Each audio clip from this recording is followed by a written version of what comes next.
केदारनाथ ज्योतिर्लिंग, हिमालयाच्या कुशीत वसलेलं मोक्षाचं गूढद्वार. उत्तराखंडच्या हिममंडित शिखरांच्या मध्ये जिथे निसर्ग आणि आध्यात्मिकता एकरूप होतात तिथे केदारनाथ ज्योतिर्लिंग वसलेलं आहे. हे फक्त एक मंदिर नाहीये, तर कणाकणात महादेवाचा वास असलेला जिवंत इतिहासच आहे. समुद्र सपाटीपासून 3583 मीटर म्हणजेच 11,755 फूट उंचीवर मंदाकिनी नदीच्या काठावर बर्फाच्छादित पर्वतांच्या कुशीत हे स्वयंभू ज्योतिर्लिंग स्थित आहे. भारताच्या 4 धामांपैकी आणि 12 ज्योतिर्लिंगांपैकी हे सर्वात दुर्गम आणि रहस्यमयी स्थान मानलं जातं. वर्षातील बहुतांश काळ बर्फाने झाकलेलं असूनही इथली आध्यात्मिक ऊर्जा आणि महिमा अखंड प्रवाहित राहते. इथे येणं ही केवळ शारीरिक यात्रा नाही, तर आत्मशुद्धीची गहन प्रक्रिया आहे. केदारनाथच्या उत्पत्तीमागे 4 प्रमुख गूढ कथा सांगितल्या जातात. पहिली कथा नर आणि नारायण ऋषींची आहे. हिमालयाच्या केदार शृंगावर भगवान विष्णूचे अवतार असलेल्या नर व नारायण ऋषींनी कठोर तपस्या केली. त्यांच्या भक्तीने प्रसन्न होऊन भगवान शिव ज्योतिर्लिंग रूपात प्रकट झाले आणि त्यांनी इथेच कायमचा वास करण्याचं वरदान दिलं. ही कथा सांगते की दृढ भक्तीने साक्षात परमेश्वरालाही प्रकट करता येतं. केदारनाथ हे तपस्या आणि वरदानाचं मिलनबिंदू आहे.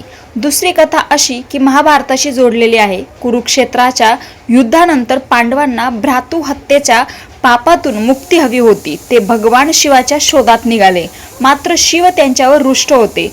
पांडवांपासून वाचण्यासाठी शिवाने बैल म्हणजेच नंदीचं रूप घेतलं आणि हिमालयात लपले. भीमाने त्या बैलाला ओळखलं आणि त्याची कुबड धरली. तेव्हाच बैल पृथ्वीमध्ये सामावला. त्याची कुबड केदारनाथ येथेच राहिली. याच कारणामुळे केदारनाथात पारंपरिक शिवलिंग नसून बैलाच्या पाठीच्या कुबडासारखा त्रिकोणात्मक पिंड पूजला जातो. हेच इतर ज्योतिर्लिंगांपेक्षा केदारनाथाला वेगळं बनवतं.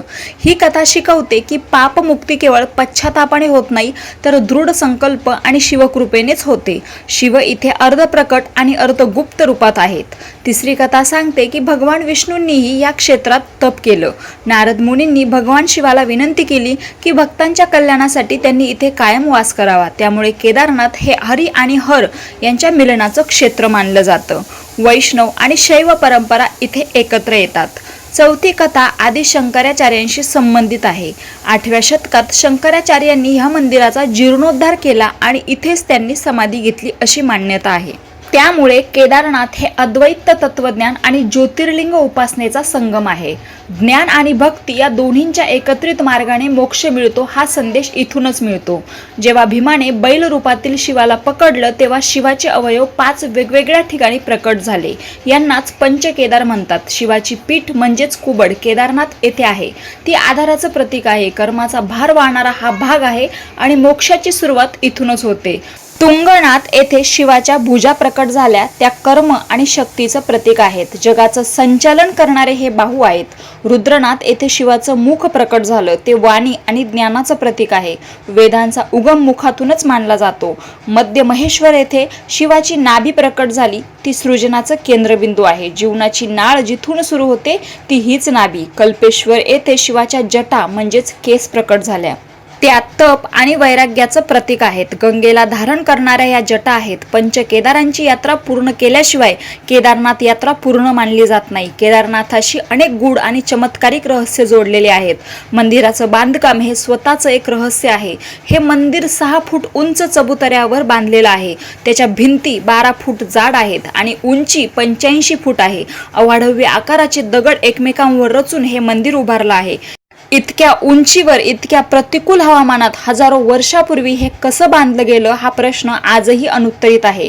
भूकंप, हिमस्खलन आणि 2013 साली आलेल्या महाप्रलयात संपूर्ण केदारपुरी वाहून गेली, तरीही मंदिर सुरक्षित राहिलं. पुराच्या वेळी मंदिराच्या मागे अचानक एक विशाल शिला येऊन थांबली. तिने पुराचं पाणी 2 भागात विभागलं आणि मंदिराचं रक्षण केलं. आज त्या शिलेला भीमशिला म्हणतात. भक्त याला साक्षात शिवकृपा म्हणतात. हिवाळ्यात हे मंदिर मंदिर 6 महिने पूर्णपणे बर्फात झाकलं जातं. मंदिराची कपाटं बंद असतात. तरीही मान्यता अशी आहे की गाभाऱ्यातील ज्योत नेहमी तेवत राहते आणि ज्योतिर्लिंगावर बर्फाची पूट चढत नाहीत. याला निद्रिस्त शिवतत्वाचं प्रतीक मानलं जातं. स्थानिक श्रद्धा अशीही आहे की केदारनाथच्या मातीतच इतकी शक्ती आहे की इथे प्राण सोडणाऱ्या प्रत्येक जीवाला, मग तो पशु असो वा पक्षी, मोक्ष मिळतोच. आजही हजारो भक्त सांगतात की केदारनाथाच्या गाभाऱ्यात केशर लेपन केलेल्या पिंडीवर जलाभिषेक करताना एक अनामिक शांती आणि अंगावर रोमांच उभे करणारा कंप जाणवतो. सोशल मीडियावरही श्री केदारनाथ ज्योतिर्लिंग के दिव्य दर्शन नंतर अनेकांना आत्मिक शांतीची दिव्य अनुभूती आल्याचे हे नोंदवतात. केदारनाथाचं आध्यात्मिक महत्त्व फार मोठं आहे. महाभारतकालीन कथेनुसार इथे शिवाने पांडवांना पापमुक्त केलं, त्यामुळे दर्शनाने जन्मोजन्मीचे पाप नष्ट होतात अशी दृढ श्रद्धा आहे. केदारनाथ धामाची यात्रा कठीण मानली जाते. गौरीकुंडपासून मंदिरापर्यंत 16 ते 18 किलोमीटर पायी चढाई करावी लागते. ही कष्टपद यात्रा अहंकार वितळवते आणि शरणागती शिकवते. 3583 मीटर उंचीवरचं वातावरण, बर्फ, मंदाकिनीचा नाद मनाला अद्वितीय शांती देतो. हे स्थान आस्था आणि अध्यात्माचा महापुण्य संगम आहे. केदारनाथ हे ज्योतिर्लिंग आहे. ज्योती म्हणजे प्रकाशाची लिंग.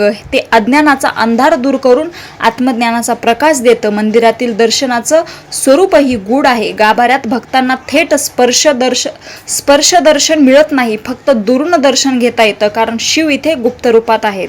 बाहेरून केशर, तूप, राखेनं माखलेलं कुबड दिसतं. हीच अव्यक्तातली व्यक्त शिवाची स्थिती आहे.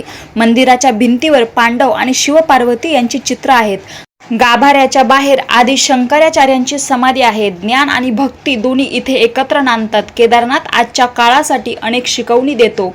आयुष्यातील सर्वोच्च ध्येय सहज मिळत नाही, त्यासाठी 16 किलोमीटर चढावं लागतंच. 2013 सारखं आयुष्यात संकट आलं तरी श्रद्धेचा पाया भक्कम असेल तर तुम्ही भीमशिलेसारखे अडून राहाल आणि प्रवाह तुम्हाला वाहून नेऊ शकणार नाही. पांडवांसारखं मोठेपण असूनही शेवटी शिवापुढे झुकावं लागतंच. यातून अहंकार सोडून शरण जाण्याचा संदेश मिळतो. हिमालय, नदी, बर्फ हे वेगळे नाहीत, तेच शिवाचं रूप आहे. त्यामुळे केदारनाथाची यात्रा ही पर्यावरणाशी एकरूप होण्याची साधना आहे. केदारनाथ म्हणजे फक्त दगडाचं मंदिर नाही, ते एक जिवंत श्वास घेणारं रहस्य आहे. जिथे दगड बोलतात, बर्फ मौन साधना करतो आणि वारा हर हर महादेव जपत राहतो. म्हणूनच म्हणतात की जो केदारनाथला गेला नाही त्याने हिमालय पाहिलाच नाही आणि ज्याने केदारनाथ पाहिला त्याने कैलासच पाहिले. हर हर महादेव. रामकृष्ण हरी.